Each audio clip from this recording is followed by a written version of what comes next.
Hey there, do you want to know how to make your kid like you? Well, I'm Nicholeen Peck and I teach all over the world about parenting, good communication, and how to build those strong bonds where they actually like you. So that's what we're going to be talking about in this video.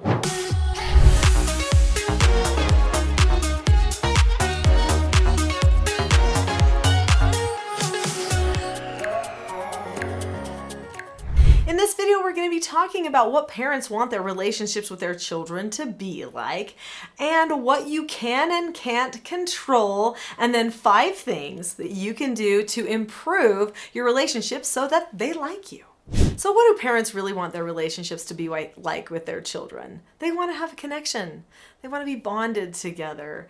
Parents have this little idea that percolates in their mind as soon as they see that new little baby or bring that child home. They say, I want this type of a bond with my child. I want it to feel like this. I want us to be good friends. And I think parents really resonate with that idea of being a child's best friend, and that's what they want. Now, warning, warning, warning. You do not become a child's best friend by trying to be their best friend, okay? So if you want your child to like you, do not be just like the child. This is not going to make the child like you any better. In fact, sometimes it will actually decrease respect in you. This is called modern progressive parenting, and it actually is a very ineffective and even destructive type of parenting. This book here, Popular Parenting Methods, is all about the different types of parenting and which methods of parenting are destructive and which ones are constructive, and what you can do to not fall in certain traps that you might have fallen into before. So that modern progressive parenting is talked about in this book, where it mentions what parents do to try to get their children to like them.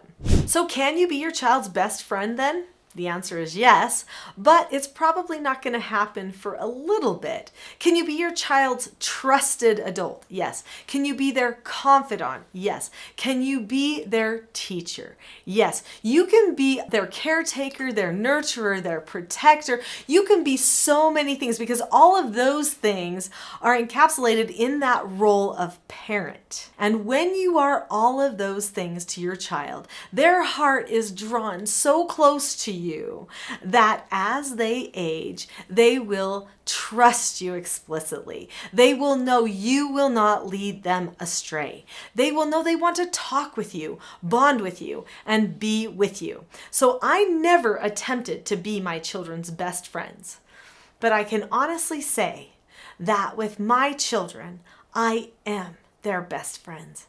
Of course, some of them are married now and they have best friends with their spouses. But when it comes to our bond, we relate exactly like best friends. I am their deep friend too. And all through their young adult years, as they were preparing to find that person who would be their next best friend, I was the one that they talked to and who advised them and helped them along the way, because we created an environment where we established a habit of good communication and making sure that when we had a problem, it didn't need to hurt our relationship. So can you really make somebody like you? No, you can't. That's an individual choice that a person has. In fact, you really can't make anyone do anything. I mean, maybe if they're a baby, you can make them, get out of the road by picking them up and saving them in that way. But even babies won't let you stuff food in their mouth. If they don't want it, that's it. You can't put it in. So people get to make their own choices. We need to recognize that. But we should be continually guiding them. And if we do our job right guiding them, then they will choose to follow in the direction that we are pointing them. There are a lot of people vying for the attention of our children and wanting our children to use their free will, or some people use the term agency or free choice. They're trying to get our children to use their ability to choose, which is central to them being a human being, because we all get that. They're trying to go to that most human component and say, choose to follow me. So parents, there's a lot of competition. There's media competition, intellectual competition, there's social competition. There's a lot of competition for who gets the attention and the allegiance of your child. Hopefully, though, you can develop a bond with your child that will help them want to turn to you. Now, I know that's why you're here. You want them to choose to like you, to want to be with you. Well, that means you've got to examine you. And that's what we're going to do next. We are going to examine you as the parent and determine what you can do to better improve yourself and your relationship to increase the love and affection from your child. But before we do that, click the subscribe button now. There's a lot of great content on this channel that will help you as you try to increase your bond with your child. Click subscribe now. Number one thing is you've got to work on your own self-government. Now, this book and my course are all dedicated to parents learning how to govern themselves. So Parenting a House United is all about you governing you as a parent, but also teaching your children the skills and principles they need to govern themselves. So if everybody's governing themselves, all of the tension goes away and people can talk about the things that are more important.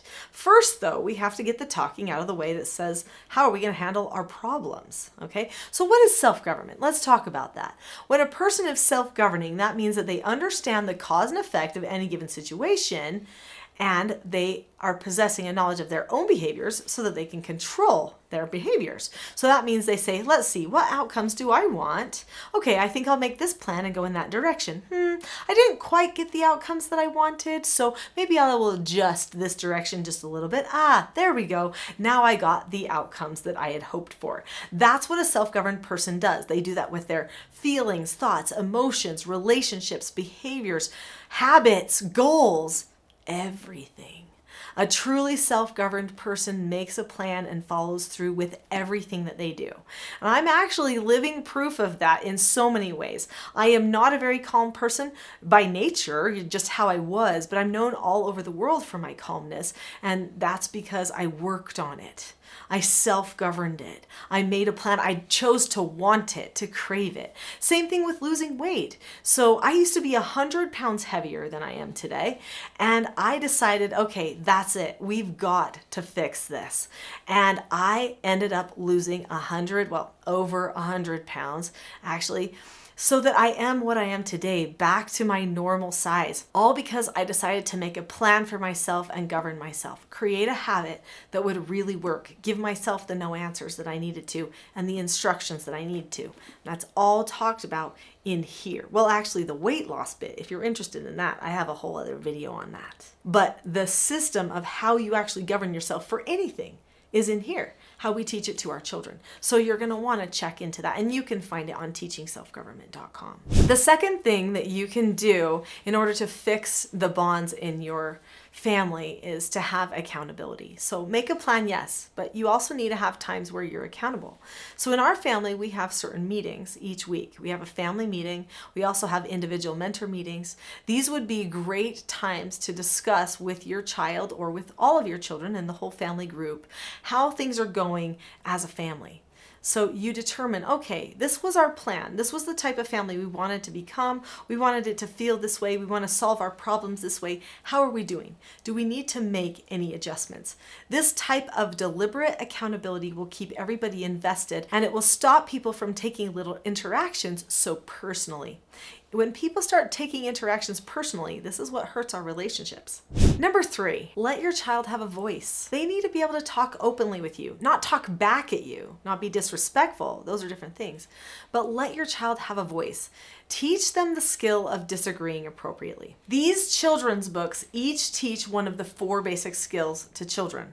And just so you know, just because these books for children doesn't mean the skills are not useful for teens and older kids as well, because they are. Every person, even adults, need to know these 4 skills. This book here, Paige Takes the Stage, teaches the skill disagreeing appropriately. That skill has 7 steps to it. You look at the person, keep a calm face, voice, and body. Say that you understand the other person's point of view, share your point of view, listen to what they have to say okay, and drop the subject. If your child learns how to disagree appropriately with you and you are open to those moments of disagreement, when they are done in a respectful and appropriate way, then your child will feel more connected to you, like you understand.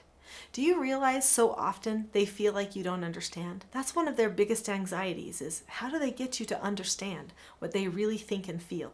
Well, we shouldn't spend all our time arguing over what people are thinking and feeling. Instead, let's get to calmness, and then let's have skills in place that help us understand each other.